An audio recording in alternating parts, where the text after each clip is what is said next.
Hey guys, it's Mike with Horsepower RX. It's been a while since I made a video. The last video that I made was highlighting my Corvette behind me with the engine failure after 7 minutes.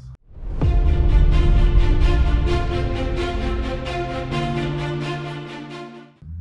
the right of me is Taffy 78C10, LS swaps, turbo, built trans, built rear. I'm gonna make a spread on that.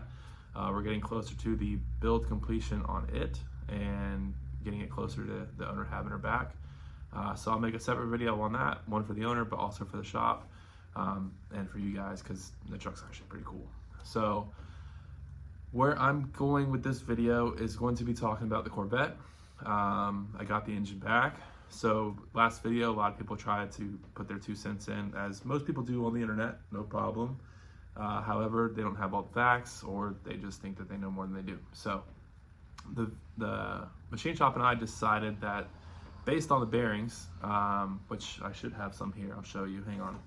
All right, so on the bearings, a little harder to see, but it's cinematic. This is a cam bearing for a lot of people who know, don't know, but these were new when they were put in. These look pretty good. They're not really scored up or anything. This is one of the bearings for the rods that was closest to the back. See if I can get it to zoom.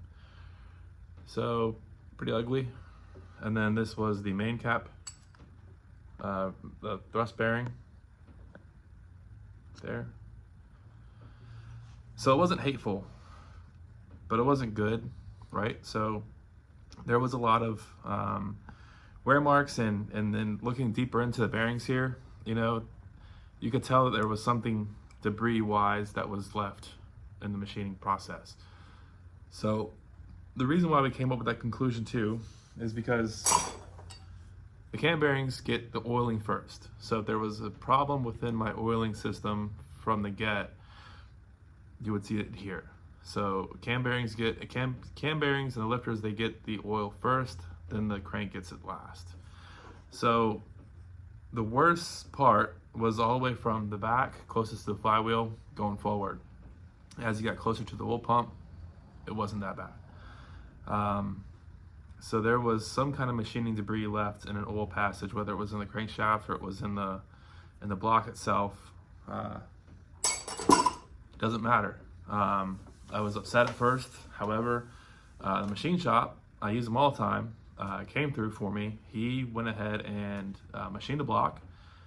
He provided the bearings, the machining labor, and we assembled the engine together.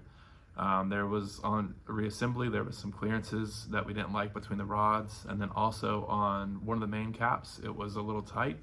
So we got everything machined perfect on how we want. The block's been washed 3 times, been blown out, everything is good to go. All new parts, again, new oil pump, new covers, all new gaskets. The oil tank has been thoroughly cleaned. New lines, new oil cooler, no contamination. So,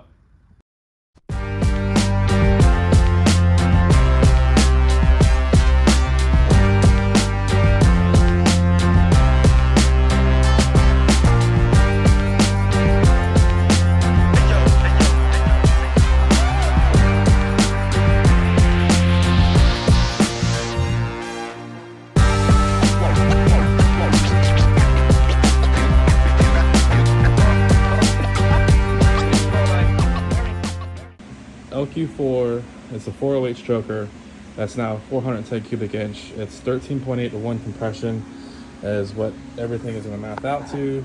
Put the deck bridge on. Those are plus 6 cc pistons. Milled the heads quite a bit, so she should be pretty rowdy. I don't like that I did stick with the iron block just because I'm doing road course, but it is what it is. Forged rotating assembly, still dry sump. It should be plenty fun, should make low 6s to the wheel and live for quite some time.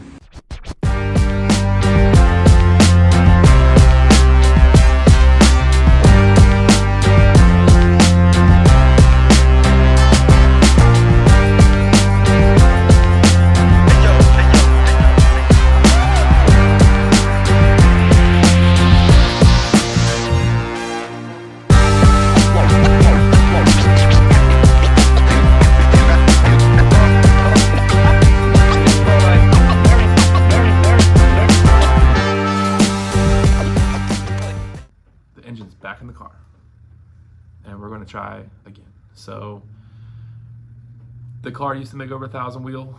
Wasn't fun. It's like, it was pretty fun.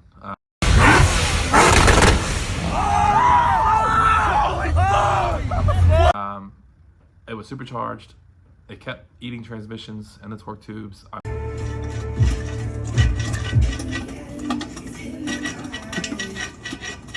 want to do something different. I had a lot of fun back in my Virginia days doing road course, and I want to get back into it. It was probably the most fun that I've ever had as far as any kind of motorsports goes. Not to take away from the drag strip, I have a lot of fun. Pretty much, it doesn't matter if you're going fast, drifting, road racing, going straight. I don't care. It's all fun. We're all in it for the same cause. So I have started making the aero for the car. I've made a front splitter. I've made a rear diffuser. I ordered some After Dark Speed chassis mounts. I've ordered a wing, a 74-inch wing from Battle Aero. Have made prototype swan necks for the wing that we're going to alter a little bit. I just finished out welding the winglets onto the front splitter. Now I have to get all the mounting points for splitter rods to go on for the adjustability, also for mounting. So that'll be next, but we're also gonna get the engine going. So I'm gonna take you around and show you. So this is the Corvette. Don't mind the cowl, it's cut for the last setup for the high ram and the intercooler.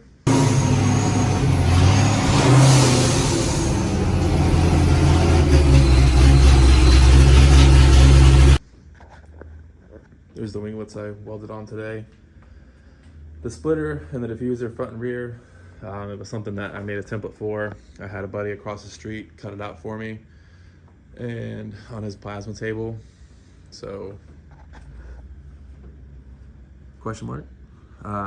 These are the prototype swan neck mounts that we made. As you see, I started to doodle on it, and I'm gonna alter the actual bracket themselves. I don't really like these. Makes it look too Nissan 350Z-ish. This is a Battle Aero wing, 74-inch. It's their time attack plates. And then After Dark Speeds chassis mounts. Can't see them, but they're behind here. I'll attach a video. This is the rear diffuser. Still have to weld the fins on. And then the plan is to go out, start testing, see how it does with the Aero as I'm gonna have it put on. And then I will start doing some other modifications, maybe flatten the bottom a little bit more. Still going to decide on how I want to do the exhaust setup. It's not going to do traditional style mufflers. I want it to kind of look gangster back here. So we'll see. But once I decide on these brackets for the wing, I'll probably powder coat them either black or bronze. I can do the calipers and the other mounts. Just some subtlety to it, make it look clean, make it look good, but also this thing's gonna be super aggressive. If you can maybe see it. But she's gonna look pretty sick. And she should be pretty functional. So there's a lot of stuff that I'm excited about with this car, that taking it from a 1,000 wheel horsepower setup to making it a fun corner carving car. And again, I'm not competing in any specific class. I'm just going out to have fun, whether it's an unlimited, true street class or something. If I decide I want to get more competitive with it, then I'll start building the car around a class, which would be, taking AC out, lightening the car up, Lexan windows, all that good stuff. And I'm not really ready to do that to this car yet. I still have the Ram to cut up. That's the engine back there for the Ram. She's got a high Ram now. So while I'm here, this is Taffy. She's 78 C10, 6.0 Thompson short block, 241 LS heads, LS1 heads, excuse me, VSR 7875 turbo, built trans, built rear, rocket wheels, QA1 suspension, Willwood big brake kit. This thing is slick, dude. Like, I'm really happy how this truck is turning out. She's got a fuel cell, complete fuel, new fuel system for E85.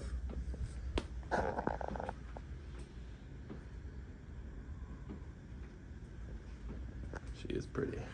We just also made all of the interior black. Got rid of the brown that was in here.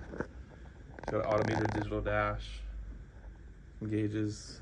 She's gonna be on a Holly, so she'll have a little screen for the Holly too. But this truck here is sweet. So you'll see a video on that soon.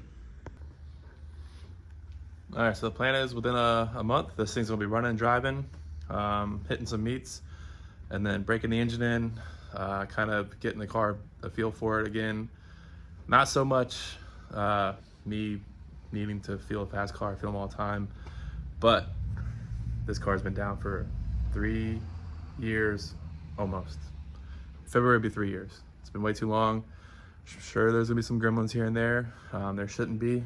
I've got a lot of things pretty much ironed out on this, but you know how it goes. And then always tweaking, always modifying something. But I need to get it done before I have surgery on my shoulder. So we also have a hurricane coming, the second one in a week and a half, 2 weeks. So I've got that to deal with, but priority is customer cars and then my stuff late nights. So stay tuned. I will do some more videos and hopefully you'll see her running and her.